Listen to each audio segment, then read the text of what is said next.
일단 오늘 내 사주는 부를 쫓는 사주일까 아니면 귀를 쫓는 사주일까라는 주제로 얘기를 해보겠는데, 일단 뭐 얘기를 좀 하기 전에 제가 잠깐 언급을 좀 해보겠습니다. 제가 유튜브 방송을 보면서 잠깐 본 내용인데, 제가 이제 나름대로 좀 재밌게 좀 나름대로 이렇게 설정한 내용이라서 좀 얘기를 해보겠습니다만, 여러분도 이제 보신 분도 있을 거예요. 여러분 보신 분도 있을 텐데, 프랑스인, 예를 들어서 얘기하는, 프랑스인, 일본인, 그리고 한국인, 이렇게 세 명이서 외계인을 만났다. 이렇게 가정하고, 이제 각각 반응에 대해서 이제 얘기를 한 게 있었는데, 그러니까 이제 그 사람들이 각각 그 특성을, 그 나라 특성을 그대로 이제 보여주더라는 거죠. 먼저 이제 프랑스인에게 그 외계인, 그러니까 외계인, 여기 지구인이 아니라 외계인에게 궁금한 점을 좀 물어봤는데, 프랑스인은 어떻게 물어봤냐면, 그곳 사람들은 어떤 음식을 좋아하죠? 이렇게 물어본 거죠. 그리고 또 그쪽 사람들은 사랑을 어떤 방식으로 하죠? 이런 걸 이제 외계인에게 궁금해서 질문을 했다고 하고요.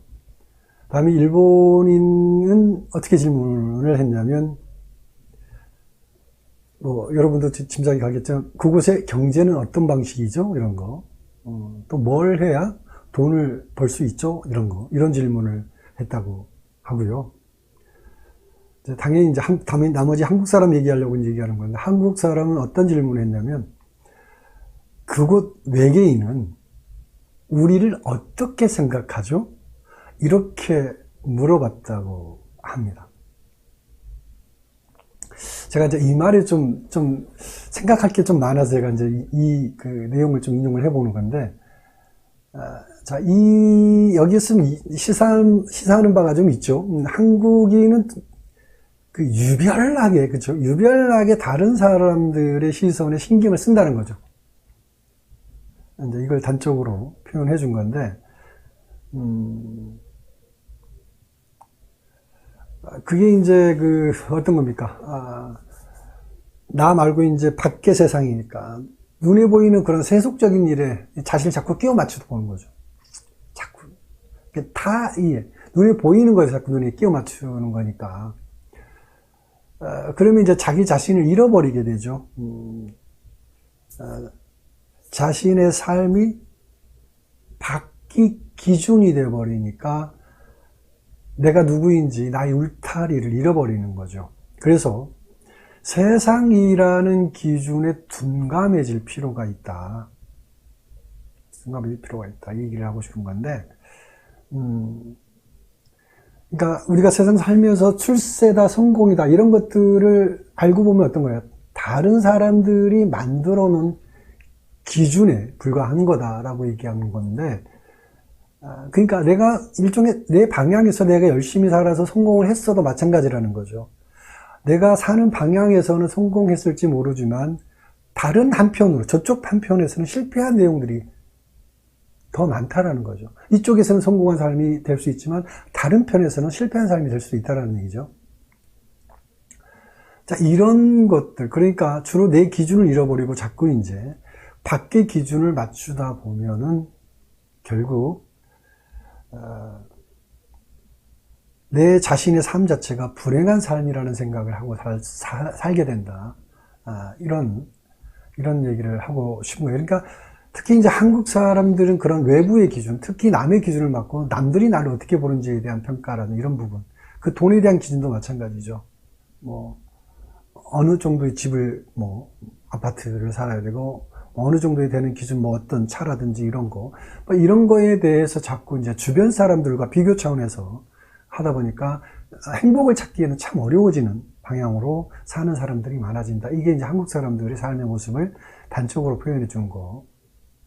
표현해 준 거예요.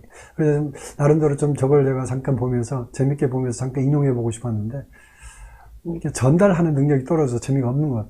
그렇지만 이제 하나의 어떤 재미삼아 하는 게 아니라, 메시지적 요소가 좀 있는 거죠. 그러니까, 내 안에 나를 보는 연습을 좀 할 필요가 있다. 내 안에 나를 보는 연습을 할 필요가 있다는 얘기를 하고 싶은 거죠. 자, 이런 내용과 또 유사한 부분들에서, 제가 또, 이런 게 있더라고요. 재밌는 조사 결과가 이제 하나 있는데, 여러분들도 알고 있는 부탄이라는 나라가 있죠. 부탄이라는 나라. 부탄이라는 나라 아마 다 아실 거예요. 네팔하고 티베트 근처에 있는 나라죠.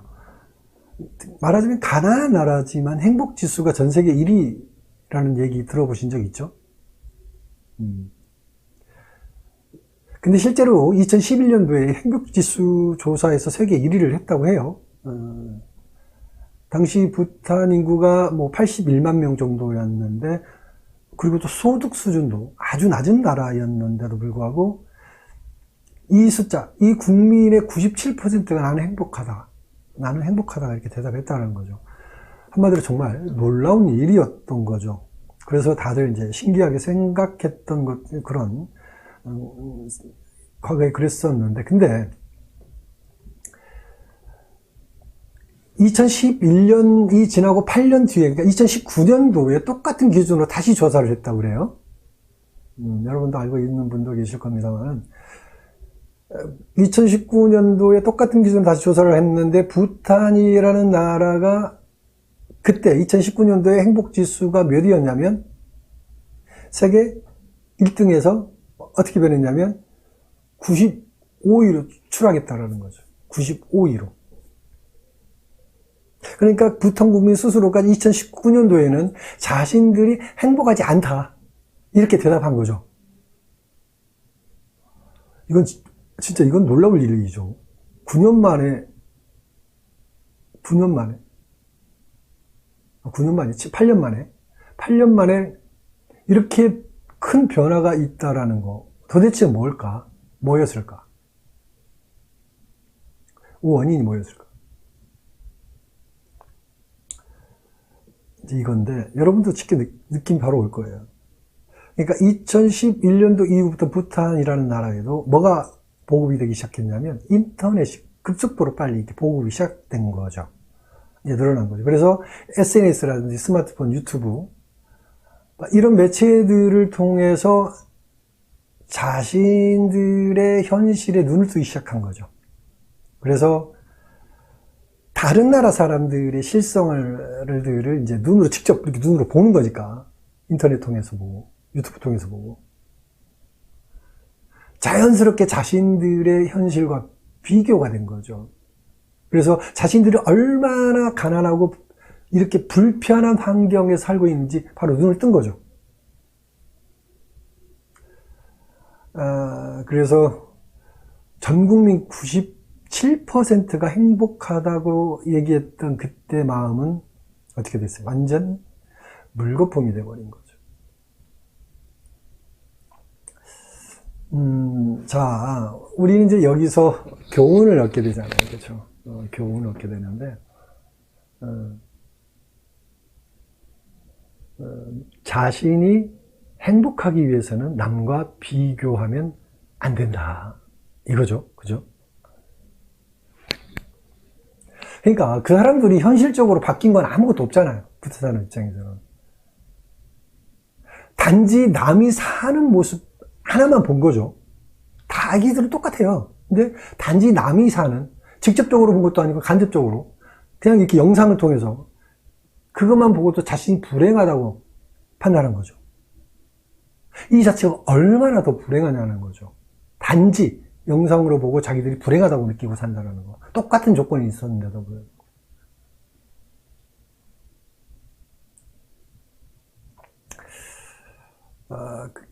비교라는 거, 참. 그래서 이제 이 비교라는 거, 물론 이제 대한민국 사람들이 가장 좀 비교라는 부분을 크게 하는 성향이 있다고 얘기를 했지만, 처음 출발부터. 그러니까 모든 어떤 지구상의 사람들은 이 비교를 안 할 수 없는 기본적인 속성을 가지고 있다는 얘기를 할 수 있는 건데, 결국 그 비교라는 거는 결코 좋은 게 아니다. 나 자신의 불행을 가져오는 거다라고 얘기할 수 있다는 거죠.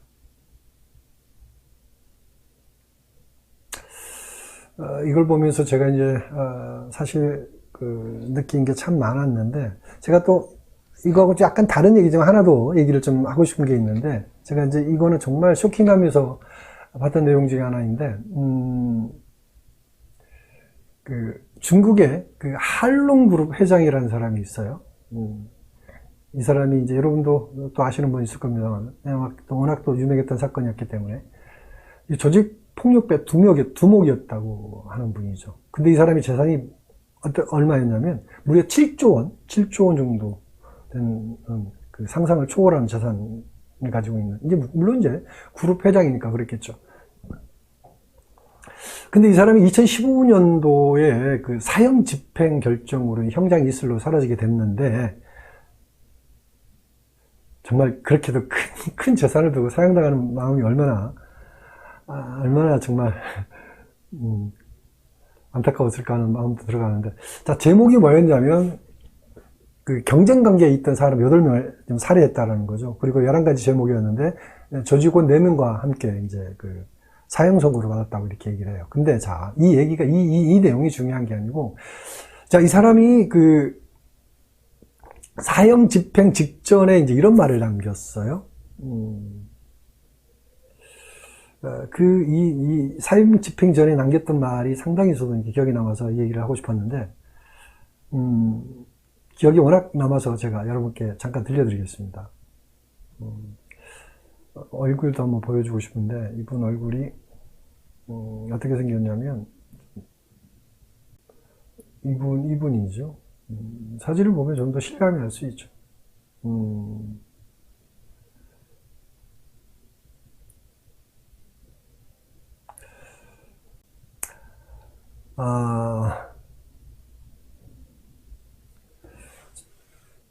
생긴 거 어땠습니까? 관상학적으로. 제가 관상을 보니까 어떻게, 제가 봤는데, 일단, 부자 관상은 맞습니다. 부자 관상은 맞아요. 귀 좀 보세요, 귀가. 바가지 이렇게 돼 있죠. 저 귀는 이제, 그 전생의 개념을 얘기를 해요. 그러니까 조상복을 보거든요. 조상복을 보는 게 귀에서 와요. 어쨌든, 뭐 전생에 좋은 집안이었다라는 거는 저 귀에서 볼 수 있고요. 얼굴 전체적으로 상 자체는 이제 부자 상이라 이렇게 볼 수 있죠. 재물을 누릴 수 있는 상이라고 이렇게 보이는데. 자, 그래서 이제 사형 집행날 이 사람이 한 얘기가 잠깐 제가 준비했는데 읽어보겠습니다. 여러분들도 이 내용을 좀 보면, 읽어 들어보면 조금 느끼는 게 좀 있을 것 같아서, 사는 거에 대한, 어떻게 살 것인지에 대한 생각을 한번 좀 생각할 수 있는 여지가 있는 그런 내용이니까 한번 들려드리겠습니다. 자, 이 사람이 사형당하는 날, 이 말을 남기고, 형장에 이슬로 사라졌는데, 자, 한번 읽어볼게요. 다시 한번 인생을 살 수 있다면, 노점이나 작은 가게를 차리고, 가족을 돌보면서 살고 싶다. 내 야망, 내 인생, 모든 게 잠깐인 것을, 그리 모질게 살지 않아도 되는 것을, 바람의 말에 귀를 기울이며 물처럼 그냥 흐르며 살아도 되는 것을, 악쓰고 소리 지르며 악착같이 살지 않아도 되는 것을, 말 한마디 참고 물 한 모금 먼저 건네주며 잘난 것만 재지 말고 못난 것도 보다듬으면서 거울 속에 자신을 바라보듯이 서로 불쌍히 여기고 원망하고 미워하지 말고 용서하며 살 걸 그랬다. 세월의 흐름이 모든 게 잠깐인 삶을 살다 간다는 것을, 흐르는 물은 늘 그 자리에 있지 않다는 것을 왜 나만 모르고 살았을꼬? 무엇을 얼마나 더 부귀영화를 누리겠다고 그동안 아둥바둥 살아왔는지 몰라. 이 내용인데요. 어쨌든 그 범죄자, 일종의 살인자가 한 말이라서 사실은 어떤 의미를 갖고 싶지는 않았습니다만은, 죽음 앞에서 사람은 진솔해 질 수밖에 없고, 있는 그 순수성을 그대로 드러낸다고 저는 생각을 했기 때문에, 비록 일종의 살인자의 어떤 몸이었지만, 이 말만큼은 상당히 신금을 울리는 그런 내용이었습니다. 그래서 이 내용을 제가 잠깐 함께 공유하고 싶은 마음에서 여러분과 좀 이렇게 소개를 해 봤는데요.